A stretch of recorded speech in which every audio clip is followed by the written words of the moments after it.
नमस्ते दोस्तों, अगर मैं आपसे कहूं कि आप हर महीने 5 से 10 हजार बिना किसी एक्स्ट्रा मेहनत के बचा सकते हो तो ये सुनकर आपको कैसा लगेगा। मैं जानता हूं इस बात को सुनकर आपको बहुत खुशी होगी, लेकिन हकीकत में यह कोई जादू नहीं, यह बजट की सही ताकत है। लेकिन दिक्कत यह है कि हम में से 90% लोग जो कि बजट बनाते ही नहीं है और जो 10% लोग बजट बनाते हैं वह उसे सही तरीके से फॉलो नहीं कर पाते हैं। इसलिए आज मैं आप सबके लिए एक ऐसा पावरफुल प्रैक्टिकली वर्किंग फॉर्मूला लेकर आया हूँ जिसे हर कोई, चाहे वो स्टूडेंट हो, जॉब सीकर, हाउसवाइफ या एम्प्लॉयड या सैलरीड, इसे हर कोई अपना परफेक्ट बजट बना सकता है। सबसे पहली बात, बजट क्यों जरूरी है। बजट मतलब अपने पैसों पर कंट्रोल। आज अगर आप अपने पैसों को कंट्रोल नहीं करोगे तो कल पैसा आपको कंट्रोल करेगा। बहुत से लोग बिजी हैं पैसे कमाने में, लेकिन जीरो है पैसे को बचाने में, और रिजल्ट महीने के एंड तक पैसे गायब और फिर स्ट्रेस बढ़ जाता है। बजट आपका 3 चीजों में मदद करता है। सबसे पहला, आपका पैसा कहाँ जा रहा है यह साफ पता चलता है, और दूसरा, कहाँ वेस्ट हो रहा है वो पकड़ में आता है। तीसरा और सबसे इम्पोर्टेंट, आपके फ्यूचर फाइनेंशियल गोल्स तेजी से पूरे होते हैं। दूसरी बात, बजट बनाते समय सबसे पहली गलती हम सब क्या करते हैं, ज्यादातर लोग पहले खर्च कर देते हैं और जो बचता है उसे बचाने की कोशिश करते हैं, लेकिन यह सिस्टम कभी काम नहीं करता। सही तरीका है सेव फर्स्ट स्पेंड लेटर, यानी पहले बचाओ और फिर जो बचे उसी से खर्च चलाओ। बजट के 3 गोल्डन रूल्स क्या है। First rule, 50-30-20।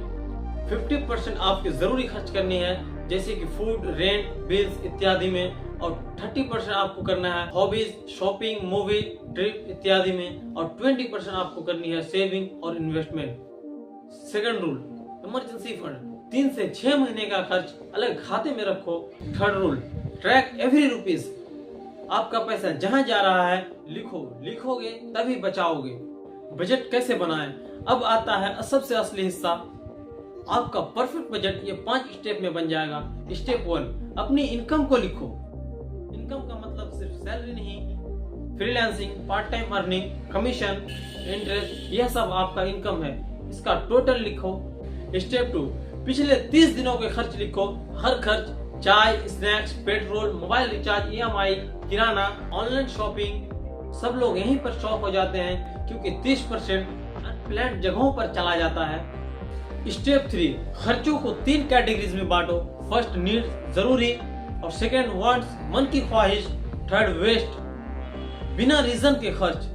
जब आपके खर्च ट्रैवल में बढ़ जाते हैं 20 से 40% इजीली कट हो जाता है। स्टेप 4, 50-30-20 के हिसाब से अपना मंथली लिमिट फिक्स करो। अगर आपकी सैलरी 20,000 है तो आपकी जरूरत के खर्चे के लिए 10,000, और आपकी एंटरटेनमेंट शॉपिंग के लिए 6,000, और आपकी सेविंग और इन्वेस्टमेंट के लिए 4,000।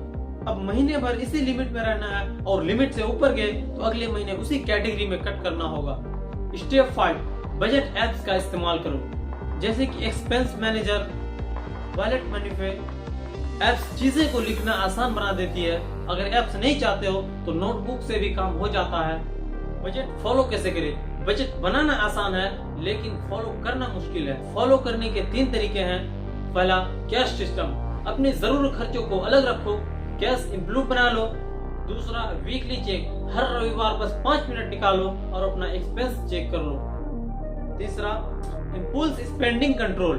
कुछ भी खरीदने से पहले खुद से पूछो, क्या ये जरूरत है या मैं बस मूड में हूँ। बजट का असली फायदा कब मिलता है, जब आप 3 से 6 महीना लगातार बजट को फॉलो करते हैं तो एक बड़ा बदलाव दिखता है। आपका EMI का प्रेशर कम हो जाता है, सेविंग बढ़ती है, फ्यूचर सिक्योर होता है, और सबसे महत्वपूर्ण बात, आपका अर्निंग चाहे जितना भी हो, आप फाइनेंशियली स्टेबल हो जाते हो। बजटिंग मुश्किल नहीं, बस आदत बनानी है। अगर आपने वीडियो को यहाँ तक देखा है तो प्रॉमिस करें आज ही अपना 30 दिन का खर्च लिखेंगे और अपना पहला बजट बनाएंगे। अगर आप ऐसी प्रैक्टिकल फाइनेंस वीडियो और भी देखना चाहते हो तो चैनल को सब्सक्राइब करो और वीडियो को लाइक करो।